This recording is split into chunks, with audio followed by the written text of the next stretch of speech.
හයිඩ්‍රොක්ලෝරෝතයසයිඩ් අධිරුධිර පීඩනයට ගොඩක් වෙලාවට දෙන බෙහෙතක්.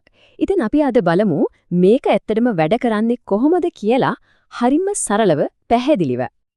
මේ වගේ පුංචි පෙත්තකට පුළුවන් ද ඇත්තටම රුධිර පීඩනය වගේ ලොකු දෙයක් පාලනය කරන්න? අන්න ඒක තමයි පුදුමේ. පුළුවන්. ඒක වෙන්නේ කොහොමද කියන රහස තමයි අපි මේ විග්‍රහයෙන් හොයලා බලන්න යන්නේ. හොඳයි. මේ බෙහෙත දෙන ප්‍රධානම හේතු දෙකක් තියෙනවා. එකක් තමයි අධිරුධිර පීඩනය නැත්නම් අපි හැමෝම දන්න විදිහට හයිපර්ටෙන්ෂන්. අනිත් එක තමයි ශරීරයේ වතුර එකතු වෙලා ඉදිමෙන එක. ඒකට කියනවා ඔඩීමා කියලා. ඉතින් කොහොමද මේකෙන් රුධිර පීඩනය අඩු වෙන්නේ? හිතන්නකෝ මේක ශරීරයේ තියෙන අමතර වතුර ටික එළියට දාන වෝටර් පිල් එකක් වගේ කියලා. ඒක තමයි සරලම අදහස. වෛද්‍ය විද්‍යාවේදී මේවට කියන්නේ ඩයියුරෙටික් කියලා.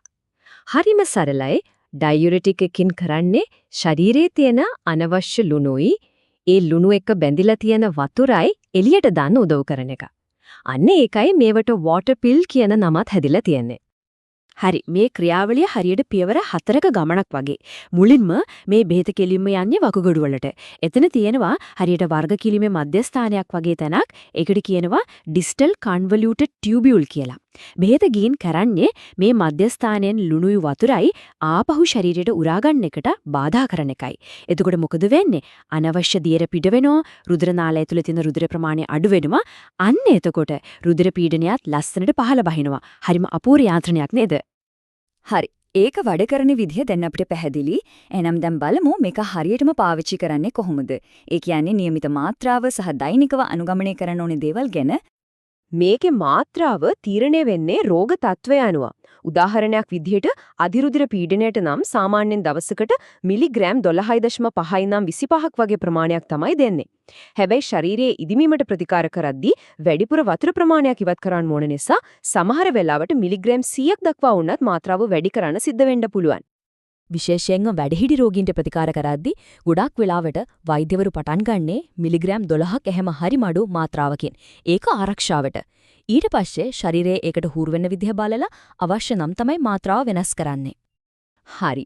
දෛනිකව මේක පාවිච්චි කරද්දී මතක තියාගන්න ඕනේ වැදගත් උපදේශ කිහිපයක් තියෙනවා. පළවෙනි සහ වැදගත්ම දේ තමයි මේ පෙත්ත උදේට ගන්න එක. හේතුව එතකොට රැට නිින්ද කඩාගෙන නාන කාමරයට දුවන්න ඕන වෙන්නේ නැහැ. ඒ වගේම ශරීරයෙන් ජලය ඉවත් වෙන නිසා දවස පුරාම හොඳට වතුර බොන එකත් හරිම වැදගත්. එයි උදේටම පෙත්ත ගන්න කියන්නේ කියලා මේකෙන් හොඳටම පැහැදිලි වෙනවා. මොකද මේ බෙහෙතේ ක්‍රියාකාරීත්වය සාමාන්‍යයෙන් පැය 6ක් 12ක් අතර කාලයක් තමයි පවතින්නේ. ඉතින් උදේට ගත්තම ඒ ක්‍රියාකාරීත්වය දවල් කාලයේදී සිද්ධ වෙලා රෑ වෙනකොට ඒකේ බලපෑම අඩු වෙලා යනවා. හරිම සරලයි. හොඳයි. ඊළඟට අපි බලමු ඇති වෙන්න පුළුවන් අතුරු ආබාධ ගැන. මේවා ගැන කලබල වෙන්න අවශ්‍ය නෑ. හැබැයි දැනුවත් වෙන්න එක තමයි වැදගත්ම දේ. ගොඩක් වෙලාවට දකින්න ලැබෙන අතුරු ආබාධ තමයි ශරීරයේ පොටෑසියම් සහ සෝඩියම් මට්ටම් අඩු වෙන එක. ඒවට තමයි හයිපෝකැලේමියා සහ හයිපෝනැට්‍රීමියා කියන්නේ. විශේෂයෙන් පොටෑසියම් මට්ටම ගැන සැලකිලිමත් වෙන්න ඕන මොකද හෘදය ස්පන්දනය හරියට පවත්වා ගන්න ඒක අත්‍යවශ්‍යයි. ඊට අමතරව පොඩි කරකැවිල්ලක් වඩි දැනෙන්නත් පුරුවන්. රුධිරයේ සීනි මට්ටම ඉහළ යන එක නැත්නම් අවුවට සංවේදී වෙන එක වගේ දේවල් නම් දකින්න ලැබෙන ටිකක් අඩුවෙන්. දැන් අපි බලමු මේ බෙහෙත පාවිච්චි කරනකොට තමන්ගේ ආරක්ෂාව ගැන හිතන්න ඕන අත්‍යවශ්‍ය කාරණු ටික මොනවද කියලා. මේ බෙහෙත සමහර අයට සුදුසු නැහැ.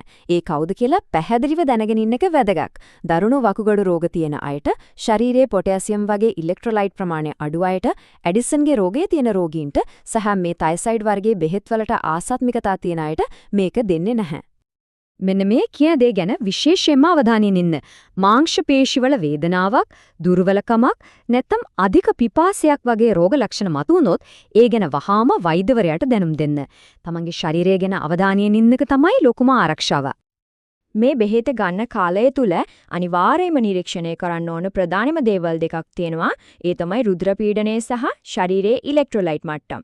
මේවා නිතිපතා පරීක්ෂා කරගන්න එකෙන් අතුරු ආබාධ ඇති වෙන එක ගොඩක් දුරට වළක්වා ගන්න පුරුවන්. බෙහෙතේ ගුණාත්මකත්වය ආරක්ෂා කරගන්න සරල නීති ටිකක් තියෙනවා. සෙල්සියස් අංශක 25ට වඩා අඩු තැනක ආලෝකයයි තෙතමනියයි වදින්නේ නැති විදිහට ඒක ආපු මුල් ඇසුරුමෙම තියන්න. එහෙනම් මේ මුළු විග්‍රහයෙන්ම මතක තියාගන්න ඕන වැදගත්ම කරුණු 3 තමයි මේ. 1. රැට සුවසේ නිින්දක් ලබන්න පෙත්ත උදේටම ගන්න. 2. මාංශ පේශිවල අලුතින් වේදනාවක්, දුර්වලකමක් දැනුනොත් ඒ ගැන වහම කියන්න. 3 රුධිර පීඩනය සහ ඉලෙක්ට්‍රොලයිට් මට්ටම් නිතරම චෙක් කරගන්න. මේ ටික හරිම වැදගත්. ඉතින් දැන් මේ බෙහෙත වැඩ කරන්නේ කොහොමද සහ ඇයි කියන එක ගැන හොඳ අවබෝධයක් ලැබුණානේ. එහෙනම් මීළඟ වතාවේ වෛද්‍යවරයා හමු වෙන්න ගියාම මේ ගැන සාකච්ඡා කරන්න තියෙන ප්‍රශ්න මොනවද කියලා පොඩ්ඩක් හිතන්න. ඒක තමන්ගේ සෞඛ්‍ය කළමනාකරණයට ක්‍රියාකාරීවම දායක වෙන්න ලැබෙන හොඳ අවස්ථාවක්.